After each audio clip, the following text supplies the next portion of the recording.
So if you like this video and you want to see more, click the subscribe button below.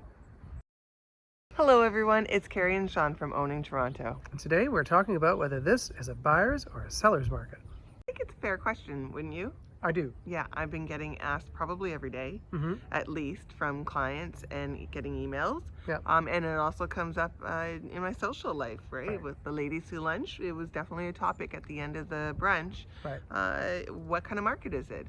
Is it a buyer's or is it a seller's market? Right, and for those that maybe don't know what a buyer's or seller's market is, it's really all about supply and demand. And if you have more demand than supply, then it's a seller's market. If you have more supply than demand, it's a buyer's market. But it's never that cut and dry, really, is it? I wish, but no, never. Some properties are still seeing and getting lots of action, Right. And mainly the desirable neighborhoods that are closer to a subway and closer to amenities, Right. shops, things like that. And then some properties that are just a little bit outside of that market don't seem to see as much activity. They're still selling.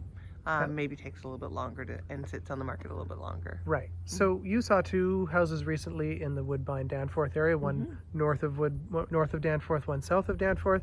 They both got multiple offers. They did. One got 4, the other one got 6. Now the one that got 4 is still sold conditional. We don't know the answer to that one just yet at the time of making this video. No. But it'd be fair to say it probably sold for a little bit over asking. It's pretty safe to say it probably got over asking. Now, how much?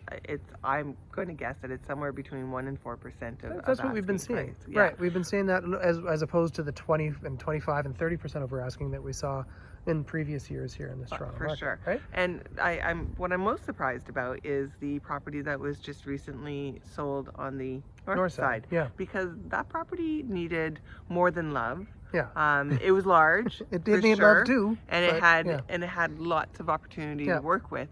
But the price point that it was at just seemed to me a little bit on the higher side, and then to have so many people confident enough to buy that property in spite of it. So then we head into another area. Which one? The Upper Beach? In Upper Beach, right. Yes. Right. Which got 3 or 4 offers. Yes, it got 4, and it was a no-brainer. It was and a lovely sold home. for 4% over asking. It did.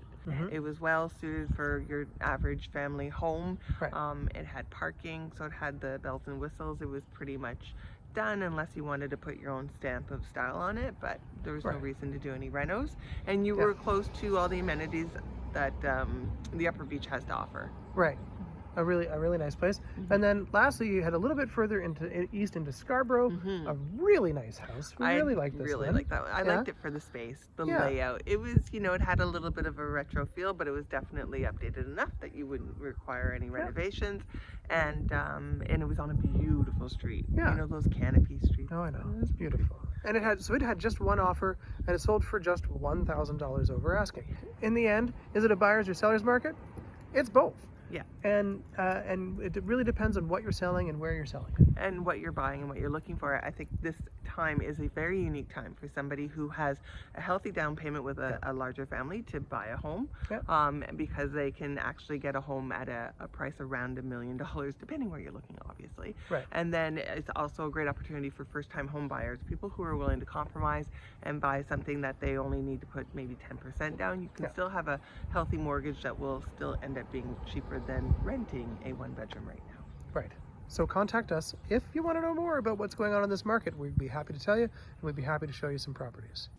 Buying or selling, Owning Toronto takes care of your dwelling.